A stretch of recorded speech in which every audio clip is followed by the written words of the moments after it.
রাইয়ের pregnancy নিয়ে এবার রীতিমতো অনির্বাণের উপরে চড়াও হয়ে গেল স্রোত। হ্যাঁ বন্ধুরা, ভিডিওতে লাইক দিয়ে দেখতে থাকুন। যে মুহূর্তে কিনা রাইকে নিয়ে চিন্তিত হয়ে স্রোতে রিসার্চ করতে থাকে রাইয়ের প্রেগনেন্সি নিয়ে, ঠিক সেই মুহূর্তে স্রোতকে সার্থক বলতে থাকে যে আচ্ছা স্রোত, সেই কখন থেকে তুমি কিসের এত ল্যাপটপের মধ্যে ঘাটাঘাটি করছো বলো তো, কী সার্চ করছো তুমি? ঠিক সেই মুহূর্তে স্রোত বলতে থাকে যে আচ্ছা স্যার, আপনার কি মনে হয় বলুন তো, এই সময়টাতে অনির্বাণ দাদাভাইয়ের এই অসাবধানতার কারণে রায় দিদিভাই যে প্রেগনেন্ট হয়েছে, এই প্রেগনেন্সিটা কি রায় দিদিভাইয়ের জন্য আদৌ ঠিক হবে?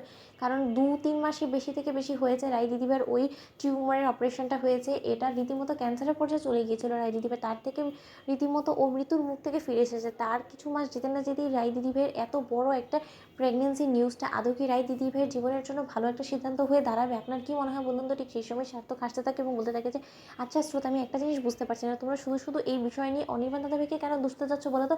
আর যাই হোক না কেন, অনির্বাণ দাদাভাই তো বাচ্চা ছিলেন না, তাই না? তারা যদি কোনো সিদ্ধান্ত তাদের পার্সোনালি মনে হয়ে থাকে যে না, এই সিদ্ধান্তটার জন্য এখনই ঠিক সময়, তাহলে যদি তারা নিয়েও থাকে, তারা হাজব্যান্ড ওয়াইফ, সেই জিনিসটা তোমার ভুলে গেলে চলবে না। আমি মানছি যে তুমি তোমার দিদিকে নিয়ে যথেষ্ট পরিমাণে ওয়ারিড দেখে এই কথাগুলো ভাবছো, কিন্তু তাই বলে তুমি কিন্তু এই জিনিসটা কোনো মতেই ওদেরকে নিয়ে কথা তোলার কিন্তু এখতিয়ার রাখো না। কারণ তুমি ভুলে যাও না যে তোমার রায় দিদিভাই কিন্তু এখন বিয়ে হয়ে গিয়েছে। আর তার থেকে বড় কথা, ওরা যদি বেবি প্ল্যান করার কথা ভেবেও থাকে, তাতে তোমার তো আপত্তি করার কি আছে? আমি তো সেটাই বুঝতে পারছি না। স্রোত ঠিক সেই সময় স্রোত বলতে থাকে যে স্যার, আমি সরি, আমি আপনার সাথে তর্কে জড়াচ্ছি, কিন্তু তার শর্ত এই জিনিসটা নিয়ে আমার যথেষ্ট পরিমাণে কমপ্লেন আছে এবং আমি এই ব্যাপারটাতে অনির্বাণ দাদাভাইয়ের সাথে একদমই একমত হতে পারছি না। কারণ আপনি তো খুব ভালো করে জানেন যে রায় দিদিভাই কিছুদিন আগেও কত বড় একটা অ্যাক্সিডেন্টের কবল থেকে অল্পের জন্য রক্ষা পেয়েছে। রায় দিদিভাইয়ের একের পর এক জীবনে ঝড় বয়ে যাচ্ছে, তার সত্ত্বেও এরকম একটা প্রেগনেন্সি রায় দিদিভাইয়ের জীবনটাকে যে আরও বেশি মৃত্যুর দিকে ঠেলে দেবে না, তার কি গ্যারেন্টি আছে বলুন তো? যেখানে কিনা ডক্টররা আগেই রায় দিদিভাইয়ের অপারেশনের সময় বলে দিয়েছিল যে রায় দিদিভাইয়ের পক্ষে কনসিভ করাটা যথেষ্ট পরিমাণে টাফ।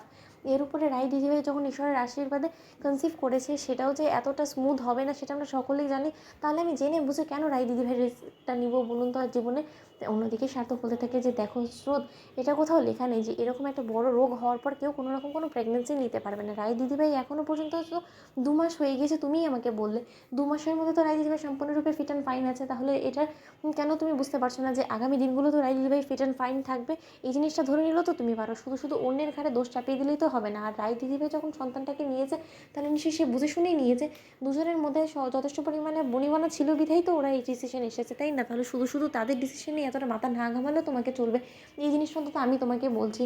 তাই প্লিজ তুমি ওদের মাঝখানে ঢোকার চেষ্টা করো। এতে আর যাই হোক না কেন, তুমি নিজেই আরও বেশি লজ্জায় পড়ে যাবে, এছাড়া কোনো কিছুই না। আর তার থেকে বড় কথা, তারা তো ওপিনিয়ন নেওয়ার জন্য ডক্টরের কাছে যাবে। এবার ডক্টর কি বলে না বলে সেটার উপরেই না হয় তাদেরকে তুমি ছেড়ে দাও। তুমি নিজে ওদের মাঝখানে নাক গলানোর একদম চেষ্টা করো না, তাতে মোটেও ভালো দেখা যায় না এই বিষয়টা। আর এমন বলা তো যায় না, যদি রায় দিদিভাই তোমার উপরে চটে যায় তখন তুমি কী করবে? তো বন্ধুরা, ভিডিওটি ভালো লাগলে লাইক, শেয়ার, সাবস্ক্রাইব করতে ভুলো না।